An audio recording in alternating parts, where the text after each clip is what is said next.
Number 3. My name is Angus, and I live with my mother and younger brother alone in a reasonably large suburban Western Australian house. The house consists of two halves, the 80-year-old wooden half and the brand new brick half. Now, I love my house. It's big and we all have our own rooms, and we recently had air conditioning installed because fuck Australian summers. My room is located in the wooden half, and directly opposite my doorway is my mother's. This was great because whenever I got scared or I pissed myself, I could just scuffle across to my mother's room and plead for me to sleep with her. Being the oldest boy and getting easily scared from the ages of 5 up to 7, I would sleep in my mum's bed at least twice a week. When I was only 5 years old, one night during one of those Australian summer nights where the fan is cranked on full and the front door is left open all night, I was doing the usual routine of quietly sleep talking to myself, a regular occurrence for me. My mother, who had gotten used to this, would usually just sleep through the nonsense. Tonight, she couldn't because of how loudly I was talking. "No, I don't know about that. Yeah, something like that might work," is all she remembers me saying. But this apparently went on for 2 hours. But then, suddenly, with a high-pitched giggle, I stopped talking altogether.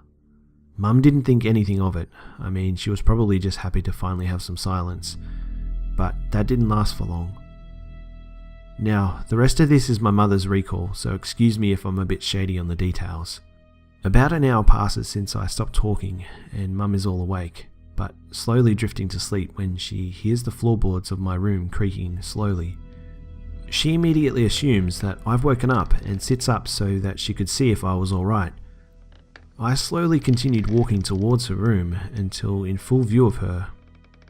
Apparently, I was butt naked and my eyes were opened so wide she could see the whites, even in the low visibility. I kept slowly shuffling until I reach her doorway and stop. "Angus? Sweetie, is everything okay?" I don't respond. Instead, I start scanning the room without moving. I take in the entire room until I see my mother, where I slowly begun to smile a twisted grin in silence. Thinking I was just sleepwalking, she moved over to create room for me to hop in bed, but I just stood there, smiling at her. I wasn't looking her in the eye, but I was looking at her. "Are you going to get in or not?" she asked. "You are right. She is here," my 5-year-old self replies. Mum now starts to become concerned with the way I was acting. A whole 5 minutes goes by with me standing at the doorway, not blinking.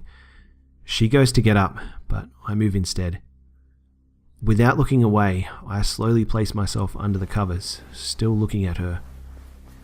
Now, my face is only 2 feet from hers, and she can see the fact that my eyes were extremely bloodshot and that I'm fixated on her neck. She slowly strokes my head, trying to usher me to sleep with this gentle posture, but instead I extend my hand and place it on her throat. I edge myself closer until I was barely 4 inches from her head. She's frozen in fear. Without moving my eyes, I slowly speak in a hushed tone.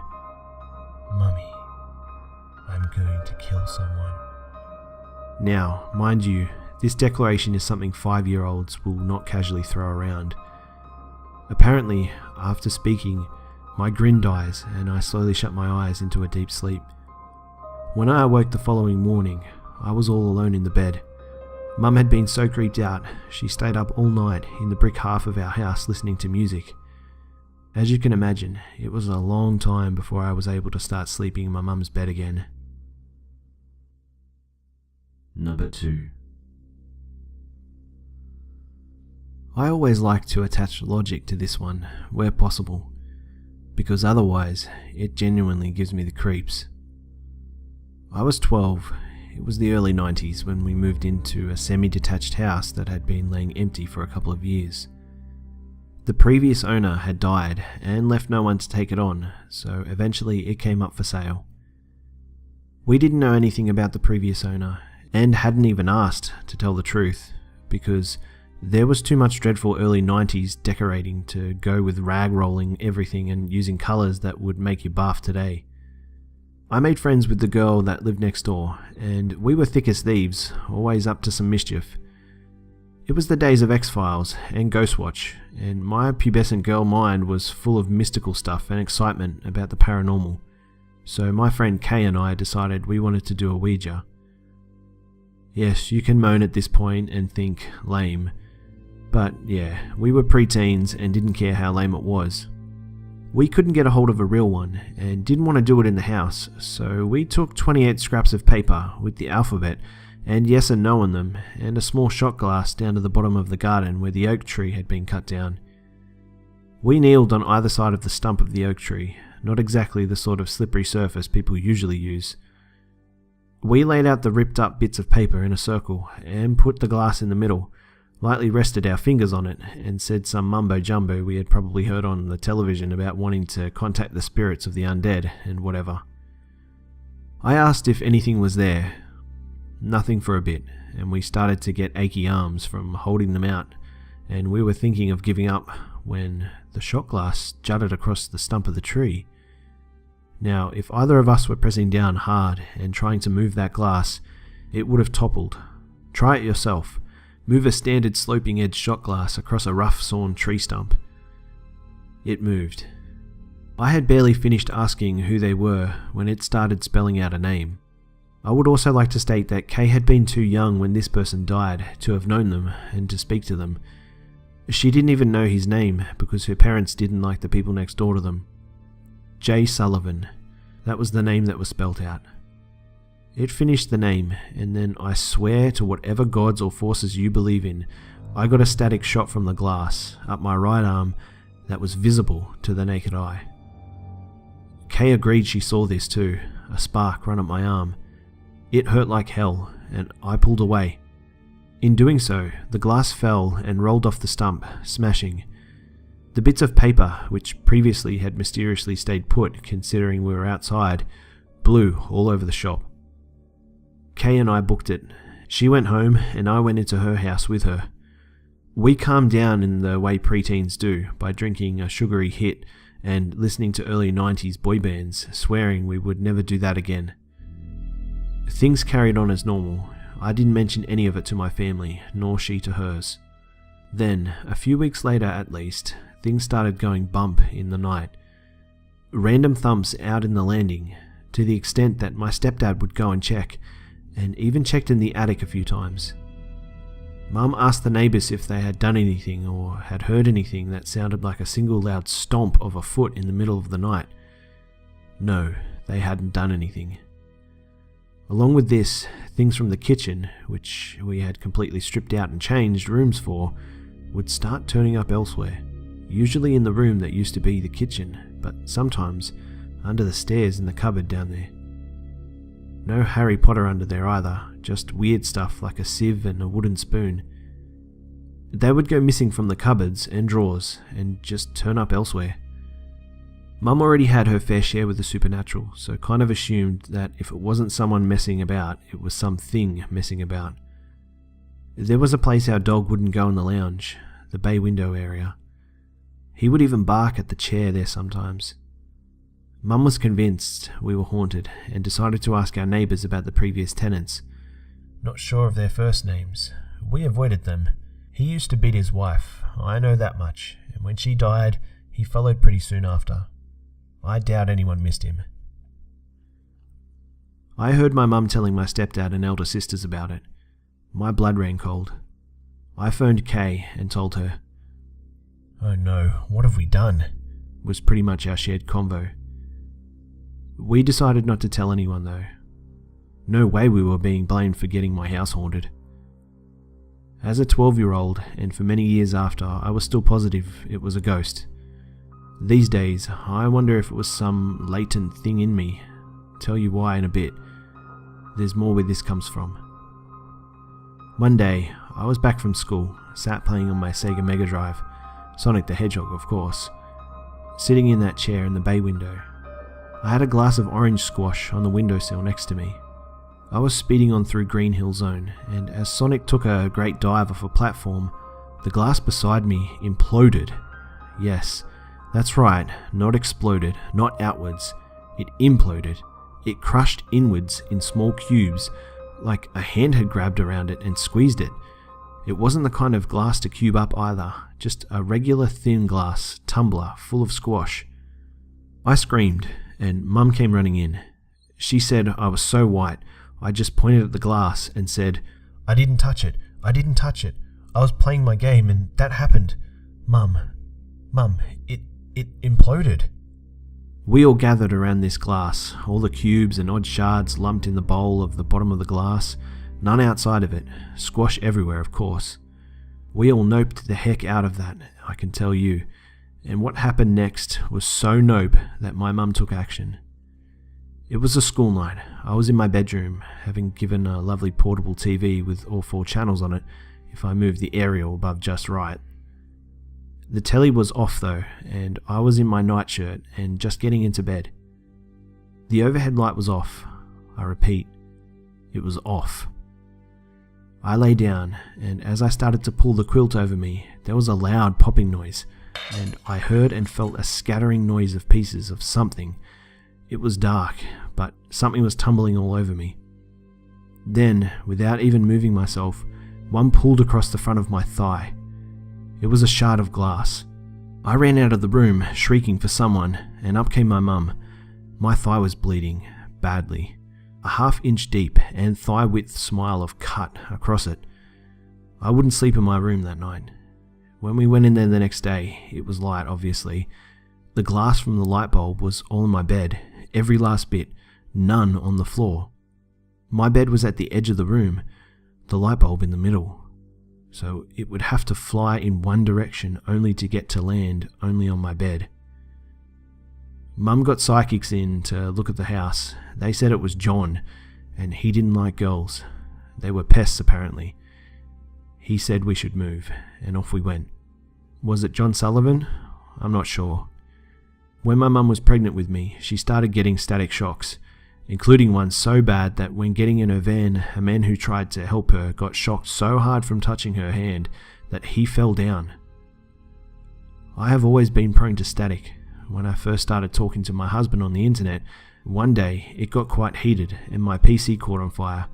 Yeah, that's right, it caught on fire. Having done some reading and research, I wonder if it was my static that caused the glass events at the tree, the chair, and the bed. I have yet to successfully explain the rest. If it wasn't another person, what was that, and how could I have ascertained the name of a man I knew nothing about? Number 1. This is a little long, but it's about the most horrifying time of my life. But first, a little backstory. I was born in a small town in West Virginia to a very young mother in Jan 1992. My biological father left her when he found out she was pregnant. She felt abandoned and moved back with her parents who lived in the middle of nowhere. Looking back, she really just wanted the best life for both me and her, which meant finding a husband and a father. She couldn't have been more wrong though. I had just turned 4 when she started taking me on outings with a man named Mike. Things to me seemed great. The man was kind to me and he brought me things and made me laugh. My mum later told me she was getting married and I was pretty excited. I asked her if I could call him Dad and she said that yes I could and he insisted. Once they were married, we moved out of my grandparents' house into a 2-bedroom trailer on the next lot beside my grandparents' land. The layout of the trailer was a little bit odd, but when you went through the front door to the right was my bed and bathroom. The living room and kitchen were open, and to the left and beyond them was Mum's and Mike's bedroom on the opposite end of the trailer. The layout plays a role. Once we all moved in, things started to change. My mum and Mike would fight and yell, and I would just hide under my covers and try not to listen. My mum would storm off into her bedroom to cry and to sleep after working all day, and Mike would just stay on the couch watching TV. I was a very light sleeper, and he would usually have it turned up so loud that I couldn't sleep. I would carefully open my door and peek out of it to see what he was watching. It was usually what I now know is South Park or other similar type TV shows. One night, I peeked out and he caught me. I shut my door and ran back to my bed and hid. He came in but didn't say anything. He had this sick smirk on his face. After a long pause, he said, "You're too young to be watching adult shows." I quietly said I was sorry and pulled the covers close to my face. My heart was pounding, thinking I would be in big trouble. He then said, "Can I trust you to be a big girl and not tell your mother?" Wanting to impress him, and from the want to be a big girl, I agreed. He then left, and I fell asleep. The next night, the same routine happened of them fighting, my mum crying in her room and him drinking and watching TV. My curiosity and my wanting to be cool like the adults got the better of me, and I peeked out of my door to see what he was watching. What I saw, I didn't understand at the time what an adult movie was, or about sex, or anything of the sort, but it made my stomach turn a little, and I saw him looking at me as I watched. I felt the blood drain from my face, and I ran back to my bed. I was shaking a little bit and was trying to understand what I had seen. He then opened the door and walked over to my bed. I had my back towards him, and all I can remember is wanting him to leave so badly. He sat on the edge of my bed and whispered in my ear, "I'll make you a big girl like the one in the movie." I screamed in terror, and he grabbed my mouth and yelled at me to shut up or he would hurt my mum. I was so scared I didn't know what to do, and my mum hadn't heard me since she was too far away. I just shook uncontrollably and asked him not to hurt me. He just smiled that same sick smile he had given me on the first night, and then he molested me. This became a nightly occurrence, with the exception when I begged to stay at my grandparents' house. I never peeked out of my door again, and I would try to booby trap the door with my toys so maybe he would yell in pain loud enough for my mum to hear. It was complete torture. I didn't want to play with my toys anymore, and the world had basically turned grey. Things got worse, and he became very violent to me and my mum. He would throw things and yell. One night, my grandparents had went to my great-grandparents' home to stay for a few nights, and Mike and me would be completely alone for the first time. I begged for them not to leave, but they had to. It was an emergency. They thought it would just be a few hours for my mum to get home, so they didn't think it would be a big deal. I barricaded my door shut as best as I could with things I could move and tried not to make a sound. Time passed so slow. I watched out of the window to see her car lights in the distance. 7 p.m, still hadn't come home. 8 p.m, where could she be? 9, I started to panic. I thought she was hurt, but I was scared to leave my room. This was before cell phones and the landline was in the kitchen. I didn't see Mike anywhere and thought that if I was quiet enough, I could call her and see if she was alright. That was a big mistake. I made it out of my room and ran as quietly as I could to the phone. I called her work. No answer. I called my great-grandparents. No answer. I sobbed quietly and started making my way back to my bedroom, and that's when I heard, "Why are you crying, baby girl?" It was Mike, standing in the hallway that led to my mum's bedroom. I felt an indescribable amount of horror. I ran to my bedroom, but I wasn't quick enough to barricade the door, and he grabbed me. That night and until evening the next day, he raped and tortured me and did not care how loud I screamed. Mum finally came home that evening and would tell me later that she had cheated on Mike that night and had slept in, and she couldn't miss work since we were barely holding on with the little bit she made. I was laying in my bed, still damp from the bath he gave me to wash away the evidence. That's when I heard yelling and a bottle break. My door slammed open. My mum grabbed me and took me into her room, locked the door and barricaded it with the dresser. She had grabbed the phone and brought it into the bedroom. She called my grandparents. Mike was beating on the door and broke it a little, and like something out of The Shining, was cursing at us through the crack. They rushed home, and as soon as she could see their lights in the driveway, she told me to run and help me out the window. I ran as fast as my legs would let me into the arms of my grandparents. My mum was still inside. The police were called, and I don't remember much of what happened after. He was gone the next day, and I slept for what felt like a week straight.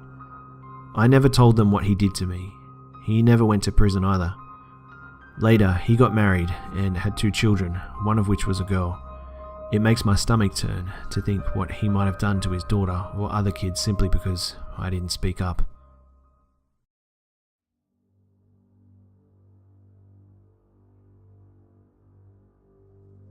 G'day mates, it's B-Buster here. Well, I hope you enjoyed the video, guys. Thanks again to the Hive members that bravely shared their stories for us all here on this one. And for the chance to have your story feature in a video, you can send your story to my email, which is in the description below. And keep them coming, guys, because this channel relies upon your stories to continue. I hope you guys are enjoying the new subscriber stories as well. There has been a really great response with the stories from you guys, and if we keep this up, I will most definitely be able to continue doing scary story videos. Just this week alone, guys, I received well over 400 stories, which is really incredible. Thank you guys so much for sharing these stories and for being brave enough to have them feature on videos. You guys really have made this community something amazing, and with your support, I know this channel will continue on and become a great space for thousands of people to speak up and tell their own stories. So thank you again for making this happen. And as always, it would be awesome if you could like, share, comment, and subscribe if you're new.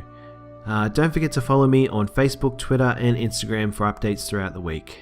Thanks again for tuning in, and I'll see you mates in the next one.